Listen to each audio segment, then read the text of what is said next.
Hi everyone, today in this video let us see a new topic, structure of a chromosome. இந்த குரோமோசோம்னா என்ன, ஒரு டிஎன்ஏலேருந்து எப்படி இந்த chromosome வந்து ஃபார்ம் ஆகுது அப்படின்னு பற்றி நம்ம லாஸ்ட் வீடியோவில் தான் நான் சொல்லியிருந்தேன். So to watch that video I will give that link in the description. Now let us see about the structure of chromosome.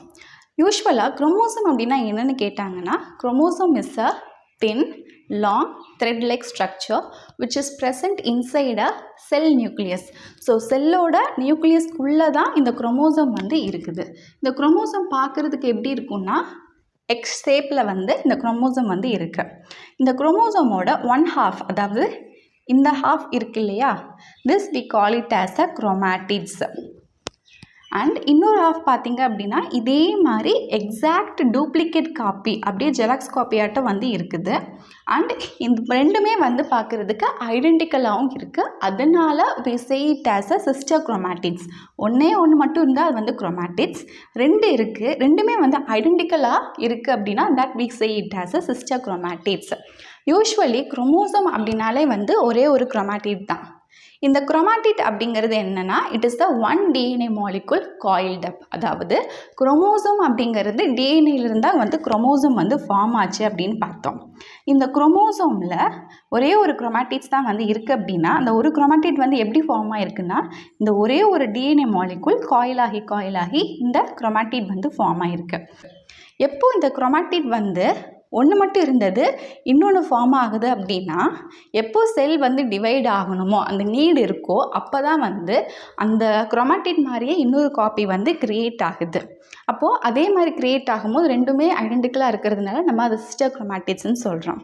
இந்த ரெண்டு சிஸ்டர் குரோமாட்டிட்ஸும் எங்கே ஜாயின் ஆகிருக்கு அப்படின்னா இந்த இடத்துல, this we call it as a centromere.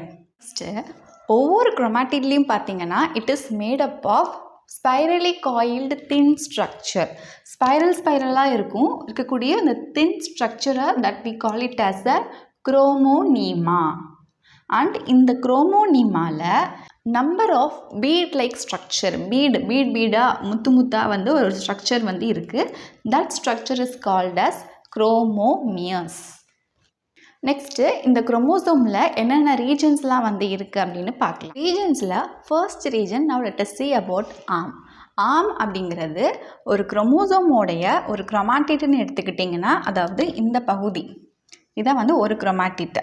இப்போ இதில் ரெண்டு ஆர்ம் வந்து இருக்குது. ஒரு ஆர்ம் வந்து பார்த்திங்கன்னா ஷார்ட்டர் ஆர்மாக இருக்கும். மேலே இருக்கக்கூடியது வந்து ஷார்ட்டர் ஆர்மாக இருக்குது அப்படின்னா, கீழே இருக்கக்கூடியது வந்து லாங்கர் ஆர்மாக இருக்கும். This shorter arm is called as a p arm and this longer arm is called as a Q arm. Okay, இப்போ ஆர்ம் பற்றி பார்த்தாச்சு. நெக்ஸ்ட் ஒன், இந்த ரெண்டு ஆர்மும் ஜாயின் ஆகக்கூடிய இடம் இருக்கு இல்லையா, ஆர் அதர்வைஸ் இந்த ரெண்டு சிஸ்டர் குரோமாட்டிட்ஸும் மீட் ஆகக்கூடிய அந்த இடம் இருக்கு இல்லையா, that is called as centromere or otherwise it is known as primary construction. இப்போ இந்த இடத்துல பார்த்தீங்க அப்படின்னா சென்ட்ரோமியர் அப்படிங்கிறது இந்த இடத்துல இந்த பாயிண்ட் தான் வந்து சென்ட்ரோமியர். இப்போ இது ஒரு ஆர்ம், இது ஒரு ஆர்ம், இந்த ரெண்டு ஆர்மும் மீட் ஆகக்கூடிய இந்த பாயிண்ட் தான் வந்து சென்ட்ரோமியர். இந்த சென்ட்ரோமியர் பார்த்திங்கன்னா செல் டிவிஷன் அப்போது இந்த குரோமோசோமில் இருக்கக்கூடிய இந்த சென்ட்ரோமியரில் தான் வந்து ஸ்பிண்டில் ஃபைபர் வந்து அட்டாச் ஆகும். ஸோ ஸ்பிண்டில் ஃபைபர் வந்து இந்த இடத்துல அட்டாச் ஆகி அந்த சிஸ்டர் குரோமாட்டிட்ஸ் அப்படிங்கிறது பிரியும், செப்பரேட் ஆகும். Next the third region is secondary construction. ஒரு சில குரோமோசோமில் எப்படி பிரைமரி கன்ஸ்ட்ரக்ஷன் வந்து இருக்கோ அதே மாதிரி செகண்டரி கன்ஸ்ட்ரக்ஷன் அப்படிங்கிறது அந்த குரோமோசோமோட எந்த பாயிண்டில் வேணாலும் வந்து இருக்கலாம். இப்போ இங்கே பார்த்தீங்க அப்படின்னா இந்த குரோமோசோமோட இந்த குரோமாட்டிடில் வந்து இந்த இடத்துல இந்த பாயிண்டில் வந்து இந்த செகண்டரி கன்ஸ்ட்ரக்ஷன் வந்து ப்ரெசென்ட் ஆகி இருக்குது. And this is known as a nuclear zone or otherwise nucleolar organiser. Next fourth region வந்து டீலோமியர். ஸோ டீலோமியர் அப்படிங்கிறது ஒரு குரோமோசோமுடைய எண்ணில் வந்து சிச்சுவேட் ஆகிட்டு இருக்கு. ஸோ இங்கே பார்த்தீங்கன்னா இந்த குரோமோசோமுடைய இந்த எண்ணில் தான் வந்து டீலோமியர் ப்ரெசென்ட் ஆகியிருக்கு. அண்ட் ஒவ்வொரு குரோமோசோமுடைய எக்ஸ்ட்ரிமிட்டி, ஈச் எக்ஸ்ட்ரிமிட்டியில் வந்து ஒரு பொலாரிட்டி வந்து இருக்கும். எப்படி ஒரு மேக்னெட்டுக்கு வந்து north pole and south pole வந்து இருக்கோ அதே மாதிரி குரோமோசோமுடைய ஈச் எக்ஸ்ட்ரிமிட்டியில் பொலாரிட்டி அப்படிங்கிறது ஒன்று இருக்குது. ஸோ இது இருக்கிறதுனால என்ன ஆகுதுன்னா, இது இன்னொரு அட்ஜசன்ட் குரோமோசோமுக்கு வந்து ஜாயின் ஆக விடாமல் வந்து அந்த பொலாரிட்டி அப்படிங்கிறது பார்த்துக்குது, அந்த டீலோமியரில் இருக்கக்கூடிய அந்த polarity. So the telomere, it will protect the ends of the chromosome from becoming worn or tangled. Worn அப்படின்னா தேய்ந்து போகாமல், டேங்கிள்டு அப்படின்னா மற்ற குரோமோசோமோட சேர்ந்து ஜாயின் ஆகி சிக்கு பிடிக்காமல், அதெல்லாம் வந்து இந்த டீலோமியர் வந்து பார்த்துக்குது எண்டில் இருந்துக்கிட்டு. So this telomere maintain and it will provide a stability to the chromosome. Next இந்த டீலோமியருங்கிறது it is the protective sequence of nucleotide which is found in a chromosome. Every time cell வந்து divide ஆகிட்டே இருக்கும். அப்போ என்ன ஆகும்னா இந்த telomere இருக்கு இல்லையா, அது வந்து ஷார்ட் ஆகிக்கிட்டே வரும். ஸோ அண்ட் வித் டைம் வந்து ஆக ஆக எவ்ரி டைம் செல் டிவிஷன் நடக்க அந்த டீலோமியர் வந்து ரொம்பவே ஷார்ட் ஆயிரும். அப்போ எப்போ டீலோமியர் வந்து ரொம்ப ஷார்ட் ஆகுதோ அப்போது அதால் அதோடைய ஜாபை வந்து பண்ண முடியாது. அப்போது செல் வந்து ஏஜ் ஆக ஆரம்பித்து கடைசியில் அந்த செல் வந்து டை ஆகிடும். ஸோ அதனால தான் நமக்கு வந்து வயசாகும் போது பார்த்திங்கன்னா நம்மளுடைய ஸ்கின்னில் இருக்கக்கூடிய செல்ஸாக இருக்கட்டும், இல்லைனா நம்மளுடைய ஆர்கன்ஸில் இருக்கக்கூடிய செல்ஸாக இருக்கட்டும், ஸோ எல்லாமே அதோடைய ஃபங்க்ஷன்ஸ் எல்லாமே வந்து கொஞ்சம் கொஞ்சமாக குறைஞ்சிக்கிட்டே வந்து அட் ஒன் பாயிண்ட் அது எல்லாமே வந்து ஸ்டாப் ஆகிடும்.